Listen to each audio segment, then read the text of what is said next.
Hi and welcome to another episode of Hot Takes with me, the Silver Fox. This video should worry everyone in Scotland. The police are no longer an independent force. They are merely the political wing of the SNP. They are in fact a state organisation there to do the whims and willing work of this political party. They're not there to keep the peace. They're not there to investigate crime. They're there to push the SNP agenda. We know this. They've been busy asking questions of Peter Murrell and asking questions of Colin Beattie. They're yet to ask questions of Nicola Sturgeon. Why the delay? Any normal police force, when presented with a case like this, would have arrested all three of them at once. Would put them in separate rooms and questioned them independently, not giving them time to arrange their stories, not giving them time to hide the evidence. But that isn't what happened. And we're going to have a look at what happened. But as a rough brief oversight, what actually happened was that somebody, a whistleblower, went to them, told them the problems, asked them to investigate. They said no. They refused to investigate the SNP. The whistleblower was not to be deterred. He tried and tried again, and it was 7 attempts. Not all of them by him, by other people as well. But after 7 attempts, eventually the police reluctantly agreed to investigate, and they took their sweet time. They delayed the start of the investigation. The investigation itself has plodded along very slowly, and like I say, they should have arrested all three at once and haven't. They have slowly come around to the fact that they have to investigate, and so now they are proceeding. But how good can that investigation be? How flawed is it? Has it been deliberately flawed so that the evidence can be tainted and so that no charges could ever be brought? Is that the police's game? If it is, then the chief constable and all the senior people in the police need to be fired. Let's not give them the dignity of a resignation. Fired and lose their pensions. This could be one of the biggest political stories in Scottish history. It's not the only one. There is at least one other crime that the police haven't investigated. I cannot speak of this yet. It is not out in the public domain. I have been told about it, and apparently the police are aware. And more on that if it ever breaks. But the whistleblower himself has been accused of being a traitor. He's had threats. He's had intimidation. The police themselves sent round 2 officers to his house to try and intimidate him, to try and get him to withdraw the complaint. Why is the police getting involved? Who's paid for them? Because it's obvious that the police are now a private security force and not a public force for good. We'll have a look at this article. So, SNP finances whistleblower calls for inquiry into the police response. He's not wrong. The police response, even from an outside view, has been terrible. It's been... It's either so inept and badly handled that the people running it need to be fired, or it's been deliberately scuppered, in which case everybody needs to be fired. The police force in Scotland is no longer fit for purpose, if that's the case. The whistleblower who triggered a police probe into the SNP's funding and finances says there should be an inquiry into how the force dragged its feet in pursuing the case, while he became a hate figure. He first lodged his complaint with the police over 2 years ago in March 2021 over how funds raised for a second independence referendum had not been ring-fenced and had been spent on other things without permission. He says it was met with initial resistance before he had to lodge another with the police in January this year over what he believed was a lack of progress on the case. In the meantime, he says he was accused of being a traitor to Scotland and of trying to destroy the Humza Yousaf-led SNP. He raised concerns over the speed of action and raised fears that the rich and powerful were being treated differently to ordinary members of the public. And of course, that is the case. The police are too scared to investigate because they know that that's their boss. We daren't investigate these people because they have the power. Nobody should be above the law. Just because this person who is a failed lawyer went into politics should not disbar her from obeying the law. And the police should show courage and should show the ability and should show the people that they're not afraid to investigate these people. Why are the police so craven? Why are the police scared to investigate political parties? This isn't a question of political bias. This is a question of law. And if these people cannot obey the law, what hope is there? And that is the problem with the police. Oh no, we daren't investigate our bosses. It's craven cowardice, and everyone who refused to investigate, fire them and they lose their pension. It's as simple as that. And once other police officers see what happens to people who show craven cowardice in not being willing to investigate powerful people, they will soon change their tune when they watch their pensions sailing up the Swanee. As the wheels of justice dragged, he says he was accused of variously being a crank, a traitor to Scotland, of trying to bring down the SNP, and even an MI5 agent by some. The SNP had raised £666,953 through appeals between 2017 and 2020, with a pledge to spend these funds on a future independence campaign. But allegations surfaced that the money was diverted from the ring-fenced fund, sparking the exit of senior people from the SNP. Yeah, because they didn't have the funds. The party was failing, the party was corrupt, they were paying people money, cash, like back of envelope stuff.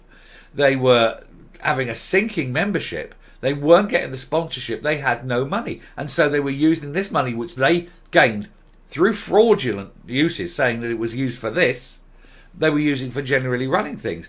Angus Robertson, for example, and people don't know about this, but when he was in Westminster, Angus Robertson was paid £30,000 a year extra, simply that no one else was getting it. This was just a little bung of £30,000 extra. Here, Angus, you're doing a great job, mate. Pop, pop, bit of cash there.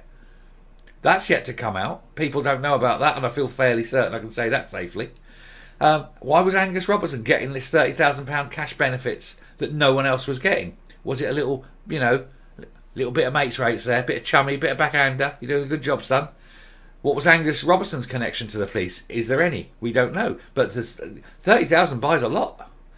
Anyway, on Wednesday, Colin Beattie, 71, they say resigned here, resigned as SNP Treasurer. He didn't resign.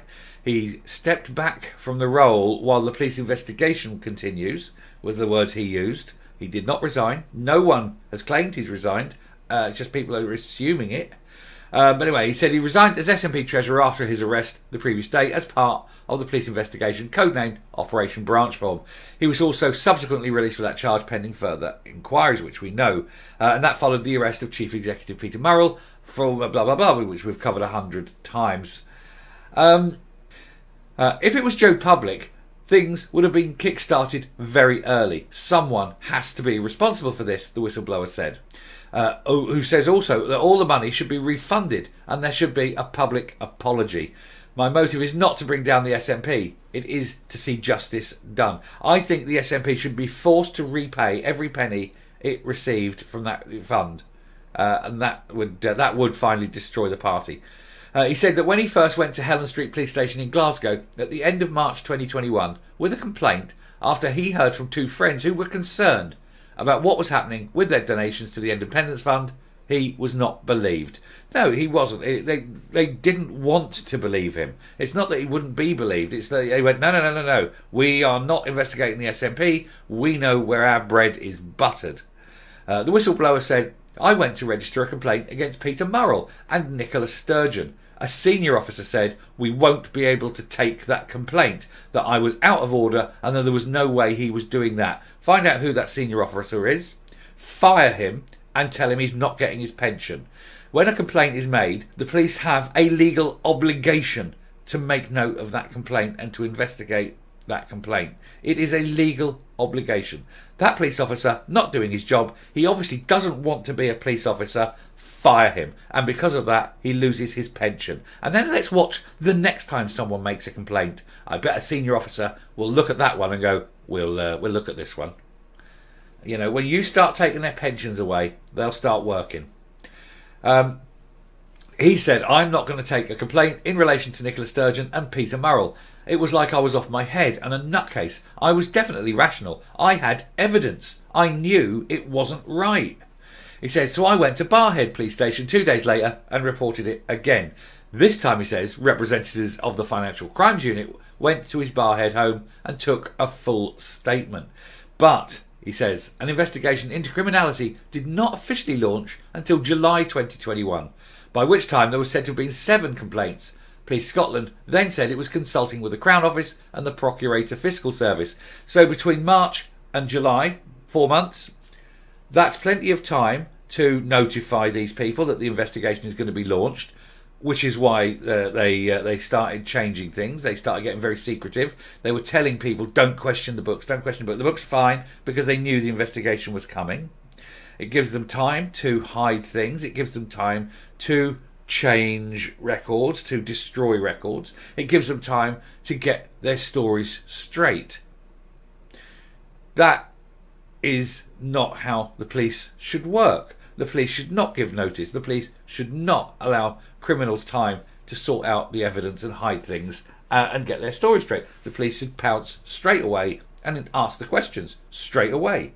So we know that there's definitely political pressure on not to question the SNP, not to arrest or question the senior members of the SNP until it absolutely had to. But they know that by then the investigation is so flawed that it will not even go to court, and that, I think, is what is going to happen. This investigation has been deliberately, hobbled, really, by senior policemen. That's the only explanation. In the months preceding the announcement of the probe, 3 senior figures, including SNP Treasurer Douglas Chapman, SNP MP Joanna Cherry, quit the party's NEC because they knew it was coming, and they quit because they realised how bad it was and they didn't want to be part of it. This is what happens when you give the criminals notice that you're going to investigate them at some point. You're letting them have time to sort things out. Mr. Chapman had complained that a lack of transparency about the finances had prevented him carrying out fiduciary duties. Police had initially said it was assessing complaints of irregularity.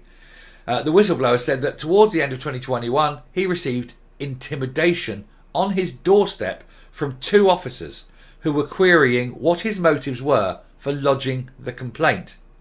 The police are coming to someone's door, intimidating this person. Normally it's the criminals who do the intimidation. Don't you dare go to court. Don't you take this person to court. No, this time it's the police, and they're questioning his motivation for bringing a crime to their notice. Those 2 policemen need to be fired, and they need to lose their pension.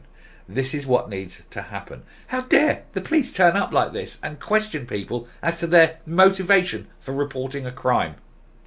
A sergeant and a police constable turned up at my door in uniform, he recalled, and they say that what is all this about a complaint you've made to the police? Why did you do it? Blah, blah, blah. And it was intimidation on my own doorstep. They are trying to pressurise me on the doorstep of my own home. It was very strange. He said the impression he got was that the complaint should be withdrawn. I called the Economic Crimes Unit and told that it would not happen again. He said another initial complainant to the police withdrew and believed that he had felt under too much pressure, leaving him the last of the first whistleblowers. So the police are going around to all these people, intimidating them and telling them, basically, you better withdraw this complaint or there'll be trouble. How fucking dare they?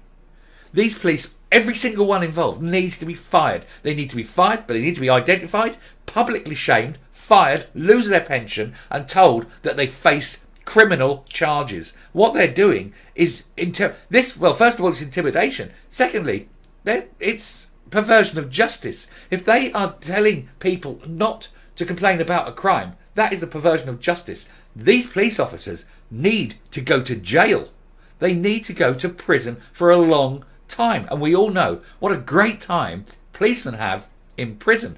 But that's what needs to happen. The perversion of justice here. This is ridiculous. Anyway, he said by May 2022 it was understood that the criminal complaints were lodged by at least 19 people. As the probe dragged on, he said, he had become a hate figure.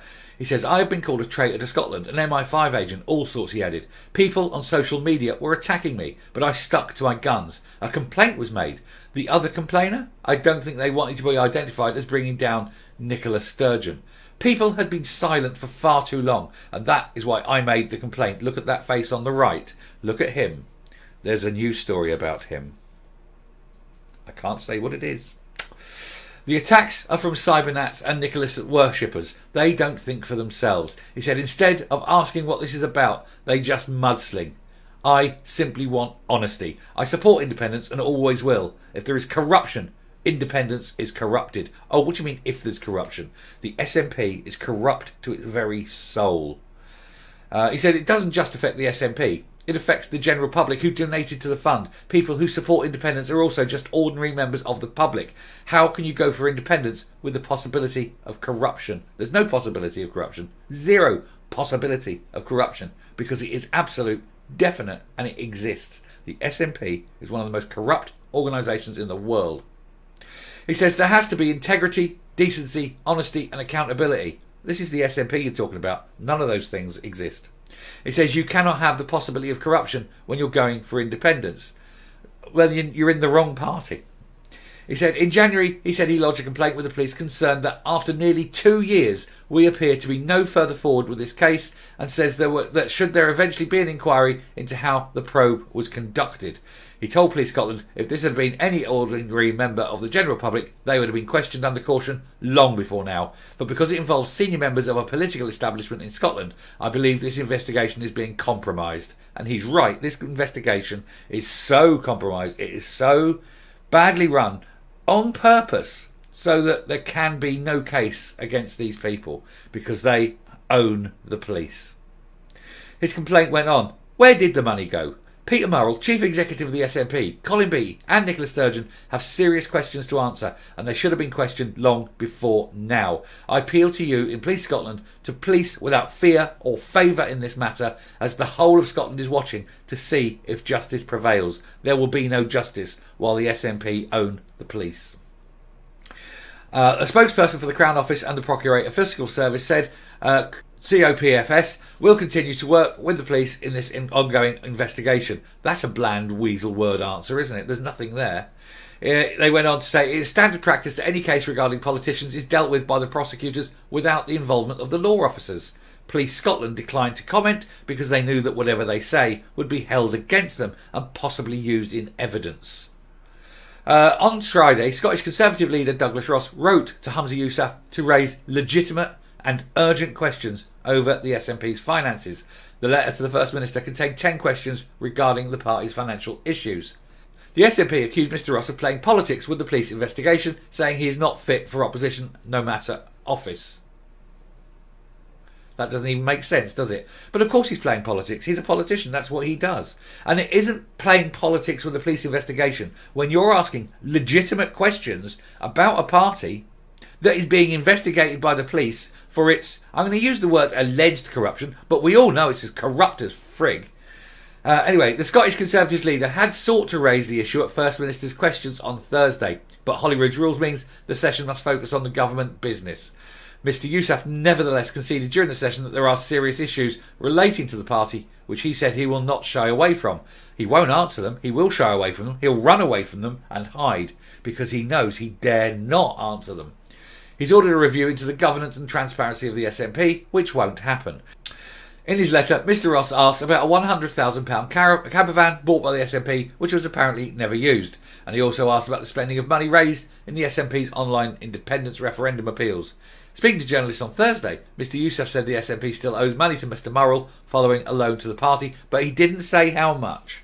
And he said the party is not facing bankruptcy and is on a steady footing financially because he needs to continue the fraudulent claim that the party is not about to fall into a black hole, so that people will still feel, confident in handing them cash and that they can hopefully still weasel some money out of the sponsors. But the sponsors are slowly walking away. The SNP is finished as a party. It can't raise enough for a cup of coffee, Gav.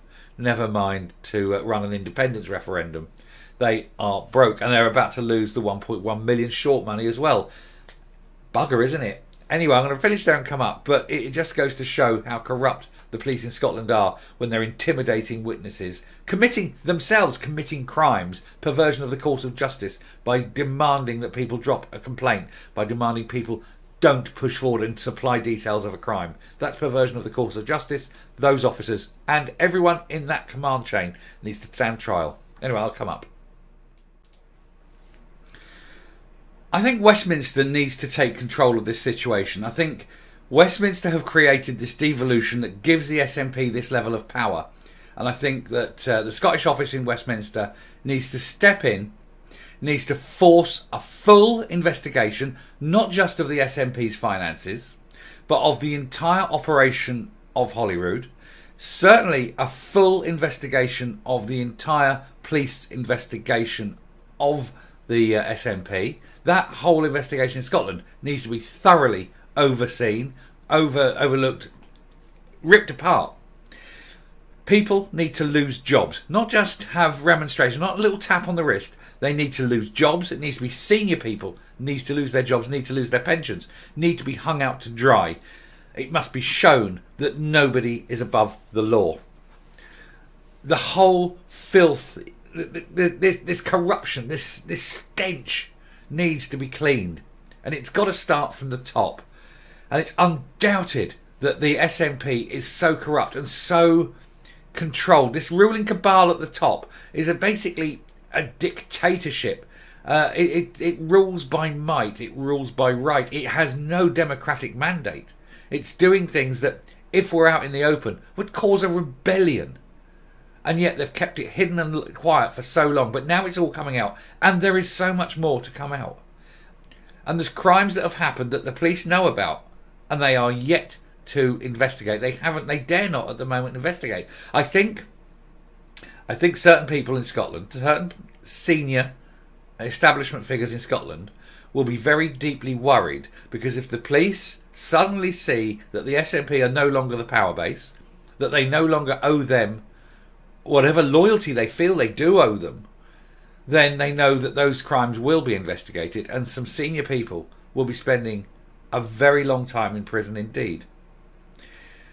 I can't wait for it to come out, and you've got to you've got to keep on at them. You've got to keep questioning the police. What are they doing about this? Why is this investigation flawed? Who is going to take responsibility? Who ultimately will pay the price with their job and their pension when it all comes out how corrupt it is, and that the police are effectively in the pocket of the SNP? These need to be asked, and they need to send some senior people to prison for a long time, and to take back every penny the SNP has stolen from people and hand it back to them.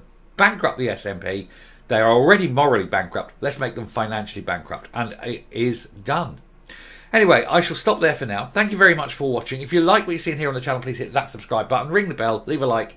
Please make a comment and a share. But please, the likes are important. So it's the likes I ask for.